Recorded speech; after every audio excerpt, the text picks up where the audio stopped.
Good morning Pilipinas, 5:16 ayon sa Philippine Standard Time. At kasama nyo nga po ngayong Sabado ng umaga ang Panahon TV. At sa puntong ito, lights, camera, action.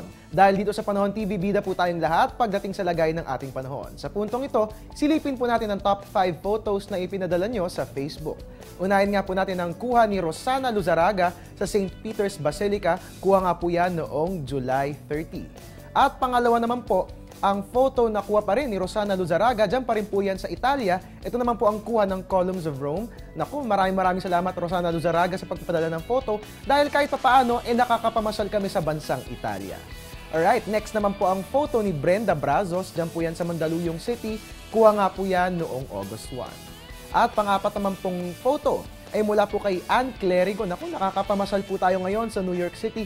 Sa mga kababayan po natin na OFWs, naku, keep on sending those photos para sa gayon ay nakakapamasyal tayo sa iba't ibang bahagi ng ating mundo. At ito naman po, kuha pa rin po ni Ann Clerigo, dyan pa rin po yan sa New York City. Kuha po yan noong August 5, 2013. At mga kababayan, share lang po ng share ng inyong weather photos sa Panahon TV. Log on lang sa ating Facebook page at i-post sa ating wall ang inyong mga litrato. At ngayon naman silipin na natin na magiging lagay ng ating panahon in the next 3 days. Unahin po natin sa Baguio, magiging maganda nga ang panahon natin dyan bukas pero paghandaan po natin ang mga pag-ulan sa Lunes at sa Tuesday. Sa Metro Manila po dito sa atin, magiging maulan nga po ang ating panahon. Simula po yung bukas, magpapatuloy ang gloomy weather hanggang sa araw po na Martes. Bitbitin po natin ang ating payong kung gusto nating samantalahin ang pamamasyal ngayong long weekend. Sa Metro Cebu naman po, rain showers or thunderstorms ang ating mararanasan bukas.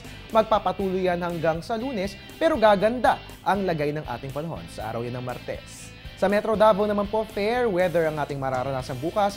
Magpapatuloy po yan hanggang sa araw ng Tuesday. At bilang panghuli, lipad po tayo papuntang Zamboanga. Magiging maulap at maulan ang ating panahon simula bukas hanggang sa Lunes, pero gaganda ang lagay ng ating panahon sa araw po yan ng Martes. Ngayon naman alamin na natin ang lagay ng panahon sa selected tourist areas ng bansa. Unahin po natin sa Vigan na may mataas na temperatura. Meron po tayong 25 to 32 degrees Celsius at pinakamababa po sa Banawe Rice Terraces na may 15 to 23 degrees Celsius. Sa Camiguin naman po mga kababayan, mataas din ang ating aasahang lagay ng panahon. Meron tayong 24 to 32 degrees Celsius habang sa Boracay, El Nido ay meron po tayong 24 to 30 degrees Celsius at pinakamababa nga po, dyan po yan sa Naga. Meron tayong 23 to 30 degrees Celsius.